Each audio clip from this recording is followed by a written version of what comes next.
Oi, eu sou a Adri Toigo, professora de Educação Física, doutora em Biomecânica pela Universidade de Burgos, na Espanha, e esse é o canal Educação Física com Vinho.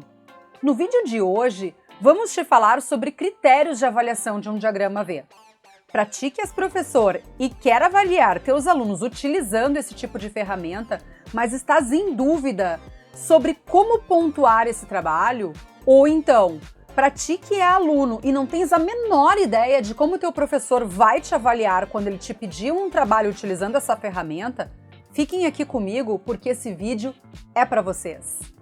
Mas antes disso, se tu ainda não és inscrito nesse canal, te inscreve, ativa o sininho para receber todas as notificações de vídeos novos e já deixa um like para o YouTube entregar esse vídeo para outras pessoas.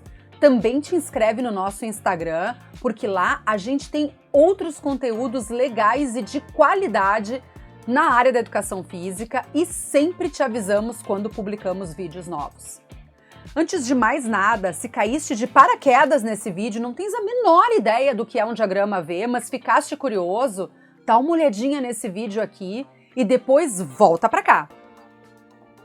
Os diagramas V, ou Vs epistemológicos, foram inicialmente propostos por Galwin como instrumento de análise de artigos, livros e outros tipos de investigação com a intenção de desempacotar o conhecimento que os autores produziram ou então para apresentar uma produção própria de uma pesquisa tua. A vantagem de usar um diagrama V é a grande capacidade de síntese que ele tem. Esse formato permite visualizar a ligação entre um evento de pesquisa, que nada mais é do que a descrição do desenho metodológico com todas as etapas da coleta de dados e seu domínio conceitual junto com os resultados. No centro do V fica a questão que o pesquisador se propôs a investigar e que é norteadora do evento de pesquisa. Do lado esquerdo constam as informações que já existiam antes do evento de pesquisa, a visão de mundo sobre o assunto, os princípios e as teorias norteadoras desse estudo, quando for o caso, porque nem sempre, dependendo da área de conhecimento, vai ter uma teoria que balize o assunto, e finalmente os conceitos. No lado direito do diagrama V constam as informações da pesquisa propriamente dita, os registros, que são as variáveis que foram coletadas, as transformações dos dados e as asserções de conhecimento, que são as respostas à questão foco, e finalmente as asserções de valor, que é a análise crítica do autor. A base dos diagramas V está na crença de que todo material instrucional está formado sobre uma rede de significados envolvendo os conceitos, as teorias, os eventos, as questões e os dados, assim como a análise desses dados e a sua interpretação, formando asserções de conhecimento e asserções de valor. Asserções de conhecimento respondem à questão foco. Asserções de valor, como eu já havia mencionado antes, são interpretações críticas que quem constrói o diagrama V faz ou do seu próprio trabalho, se esse diagrama V está de alguma forma reportando os resultados de uma pesquisa autoral, ou então o valor da leitura de um artigo a partir da análise crítica de quem está construindo o diagrama após ter lido um trabalho que foi escrito por uma terceira pessoa. Então, o papel do diagrama V é explicar essa relação de forma sucinta.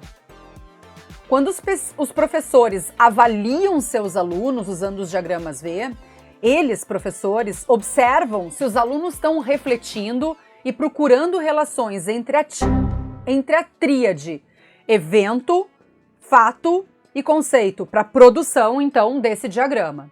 Se os alunos demonstram terem encontrado e compreendido essas relações, é provável que tenha ocorrido aprendizagem significativa. Mesmo assim, como nenhuma ferramenta é perfeita, inclusive porque os estilos de aprendizagem são diferentes, sempre vai ter algum sujeito que vai utilizar o diagrama V de forma mecânica, como aquele aluno que decora, chuta ou cola num teste objetivo.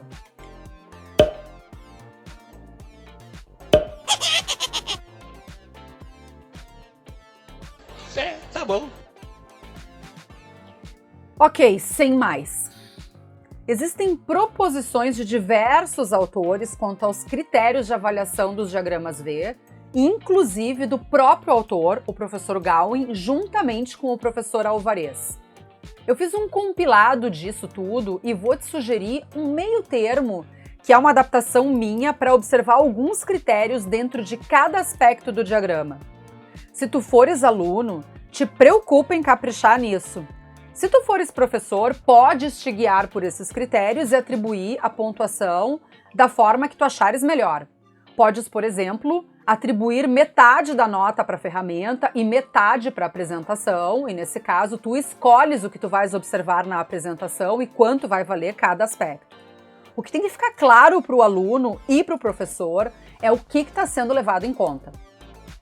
E como aqui o nosso foco é o diagrama V, então não vamos te apresentar sugestões sobre a apresentação. Isso fica contigo. Os aspectos podem ser considerados como I para insuficiente, S para suficiente e E para excelente. O primeiro aspecto refere-se à questão foco, porque uma apresentação de diagrama V começa por ela. Então, com relação à questão foco, observa. Se a questão foco não está relacionada com o tema do estudo, atribui I. Se a questão foco contempla somente uma parte do objetivo do estudo, atribui S. E se a questão foco está totalmente de acordo com o estudo, atribui E. O segundo aspecto é o domínio conceitual, e aqui eu te proponho olhar ele como um todo. Especialmente em relação aos princípios e aos conceitos, observa. Se os princípios e ou os principais conceitos estiverem ausentes, atribui I. Se os princípios e ou os conceitos estão presentes, mas são rasos ou inconsistentes com o objetivo do estudo, atribui S. E aqui eu te chamo a atenção que o que está em jogo é a interpretação de texto do aluno. Não estamos aqui fazendo juízo de valor sobre os autores do artigo que serviu de base para esse diagrama. E, finalmente, se os princípios e ou os principais conceitos estão totalmente alinhados com os objetivos do estudo e a área do conhecimento, então atribui E, porque vai estar excelente. O terceiro aspecto é o evento. Observa, se não foi identificado o evento, atribui I. Se foi identificado o evento, mas se o detalhamento não permite que se consiga entender todos os passos metodológicos... Errou feio, errou rude. Se foi identificado o evento, mas se o detalhamento não permite que se consiga entender todos os passos metodológicos que os autores fizeram para selecionar a amostra, descrever o design do estudo, as ferramentas utilizadas, bem como a coleta de dados e uma possível intervenção, atribui S, meramente suficiente. Mas, se foi identificado o evento e o detalhamento permite que se entenda toda a sequência de passos descrita no método de estudo, atribui E. O quarto aspecto é o item registros. Observa, se nenhuma variável do estudo foi identificada, insuficiente, atribui I. Se, além das variáveis do estudo, há outro tipo de informação, como, por exemplo, aspectos que já deveriam ter aparecido no evento, ou que deveriam fazer parte das transformações, atribui S. Mas, se aparecerem todas as variáveis do estudo de acordo com a questão foco, atribui E. O quinto aspecto é o item transformações. Observa, se o tratamento dos dados, ou melhor dizendo, dos registros, não foi identificado, atribui I. Se o tratamento dos registros está presente, mas o aluno não demonstra ter entendido, ou como no caso de ser um trabalho autoral, está em desacordo com o design do estudo, atribui S.